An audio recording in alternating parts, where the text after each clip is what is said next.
Hi, I'm Margaret, a 21-year-old senior at UCLA majoring in business administration. Life's been complicated, to say the least. Let me explain how things went downhill. Honey, Amanda needs you to watch the kids this weekend. My dad said over the phone yesterday, not even bothering to check if I had plans. Dad, I have finals to study for. I can't keep dropping everything for them, he sighed. They're your siblings, Margaret. You need to be more understanding. Sure, my half-siblings. John, 8, Elizabeth, 6, and little Tyler, 4, are sweet kids, but they're Amanda's responsibility, not mine. Amanda, my 32-year-old stepmother, walked into our lives 2 years ago, and well, let's just say she's complicated. You won't believe what happened again. I vented to my best friend, Madison, over coffee at our favorite campus spot. What did the princess want this time? She asked. She accidentally threw out my mom's old recipes while cleaning the kitchen. Dad just stood there and told me I should be grateful she's organizing the house. My boyfriend, Chris, reached across the table, squeezing my hand. You know you can always come stay with me if things get too rough. Thank God for my support system, especially Aunt Christine, my mom's sister. She's been my rock since Mom passed from cancer when I was 12. Losing her changed everything, especially Dad. Margaret, sweetie, Aunt Christine said during our weekly lunch, your mother would be so proud. Top of your class, an internship lined up, you're thriving. Thanks, Aunt Christine. I just wish Dad could see it too, but he's too busy playing happy family with Amanda. Last Christmas, he skipped my academic honors ceremony for Amanda's kids' school play, and the time before that, he missed my research presentation for their family photos. Your dad's different now, Madison said while helping me study. Remember when he used to come to all your debate competitions? Yeah, before Amanda convinced him they were taking away from family time. Then yesterday, it arrived, my graduation invitation. 4 years of hard work, a near-perfect GPA, and a prestigious internship at Goldman Sachs, all culminating in this moment. I stared at the gold embossed letter, my hands shaking. You're coming to my graduation, right, Dad? I asked over dinner, trying to keep my voice steady. Of course, Princess, wouldn't miss it. But Amanda's eyes narrowed slightly, and I sensed trouble. Actually, honey, she said with that saccharine tone that always sets off alarm bells. We're having our wedding renewal ceremony that day. We need your help with the kids. You want me to skip my college graduation to babysit? I couldn't believe it.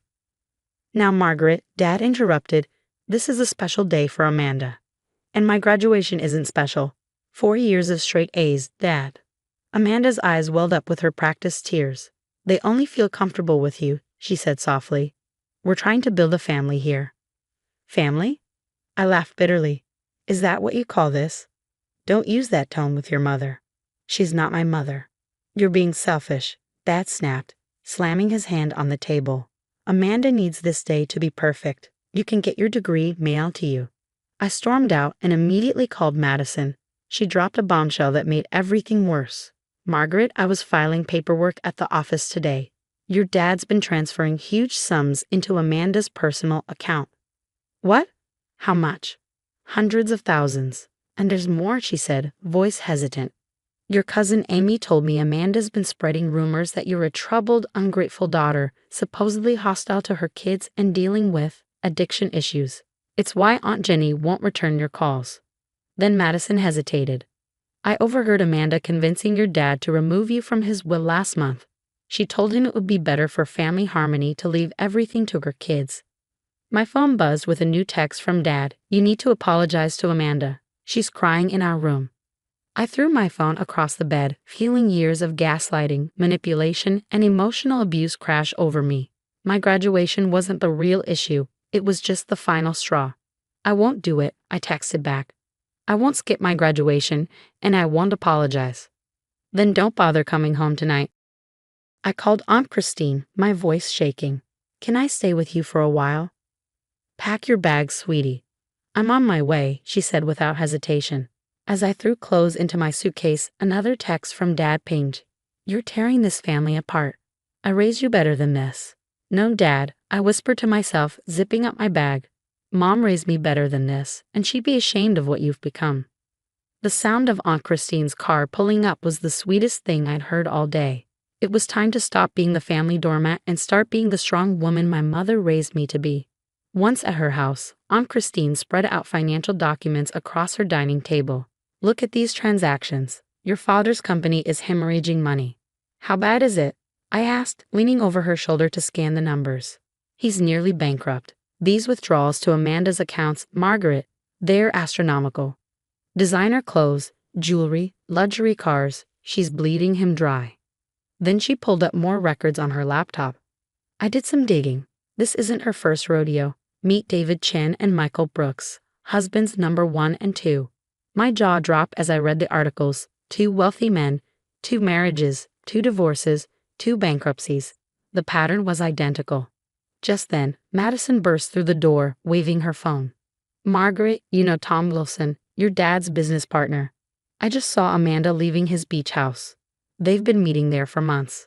The same Tom Wilson whose wife, Susan, is my dad's biggest client. Exactly, Madison said. And guess who's been accessing confidential company files? Files about Susan's investments. Graduation day arrived and the weather was perfect. Aunt Christine, Madison, and Chris cheered from the stands as I accepted my diploma. Chris hugged me tight after the ceremony. We're so proud of you. Has anyone heard from Dad? I checked my phone. Nothing. Madison's phone buzzed. Oh my God, Margaret, you need to see this.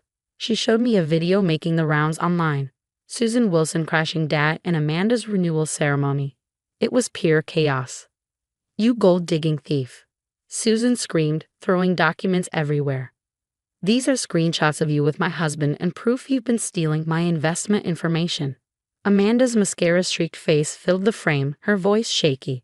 Robert, she's lying. Tell them she's lying. Then Tom Wilson appeared. It's over, Amanda. I'm coming clean about everything. My phone lit up. Dad calling. Margaret, I need your help. The FBI is here, saying something about securities fraud and insider trading. Amanda, she's gone. Cleaned out our accounts this morning. She even took her kids' college funds. I don't understand. Did she take the Cayman Islands accounts too? I asked coldly. How did you? Next time you marry someone, Dad, maybe do a background check first. Princess, please. I know I messed up. I need you. But as I looked around at Chris, who was bringing me flowers, Madison planning our graduation dinner, and Aunt Christine beaming with pride, I knew who my real family was. You're right, Dad, you did mess up. But I'm not the one who needs to fix it. I hung up, turning back to the people who actually showed up for my graduation. Ready for dinner? Chris asked, offering his arm. More than ready, I said, smiling. And guys, thank you for everything. The drama from the renewal ceremony was still trending on social media, but I didn't care. I learned something valuable. Sometimes the best revenge isn't getting even, it's getting ahead. 3 months after graduation, my laptop screen lit up with a new headline. Mitchell Financial Group CEO under investigation. Everything had imploded. Did you see this? I called out to Madison, forwarding her the article. Amanda Turner, also known as Angela Watson and Patricia Mills, wanted in Florida and Texas for investment fraud. Aunt Christine read over my shoulder. Securities fraud, identity theft, embezzlement. Looks like your dad's company was just her latest target. My phone buzzed with another desperate voicemail from Dad. Margaret, please. The lawyer says I might face charges. Everything's gone. She took it all. I need you. Delete, I muttered, tossing my phone aside. The investigators revealed that Amanda had emptied every account before disappearing. She'd even taken her kids' college funds, dropping them off at their biological father's house with a note. Your problem now? Your father's company is officially bankrupt, Aunt Christine confirmed, going over the court documents. The FBI had found a trail of insider trading through Tom Wilson's wife's accounts. I was settling into my new job at Goldman Sachs in New York when my boss, Miss Mitchell, poked her head into my office. The Tokyo team loved your presentation. They want you to lead the Asia-Pacific merger. That's incredible. Thank you. Later that evening, Chris called to celebrate. I always knew you'd crush it in New York. When can I visit? Very soon, really. In our group chat, Madison chimed in. By the way, your dad was asking for your new address again. What did you tell him? Same thing as always, I replied, but I'm done being his emotional support animal. The holidays rolled around, and right on schedule, Dad's message arrived. Margaret, please come home for Christmas. I'm selling the house. Everything's different now. I need my daughter. I stared at my reflection in the window of my Manhattan apartment, watching the snow fall over the city lights. The scared little girl who once desperately wanted her father's approval was gone. In her place stood a woman who knew her worth. My response was simple: spending Christmas with Aunt Christine. Happy holidays. At least tell me you're happy, his final text read. I looked around my office at the promotion letter on my desk, pictures with Chris from our weekend trips, selfies with Madison during her New York visits, and a photo of Mom that always gave me strength. I am happy, Dad. That's why I'm not coming back. Aunt Christine's holiday invitation sat open on my laptop. Proud of you, sweetheart. Your mother would be too.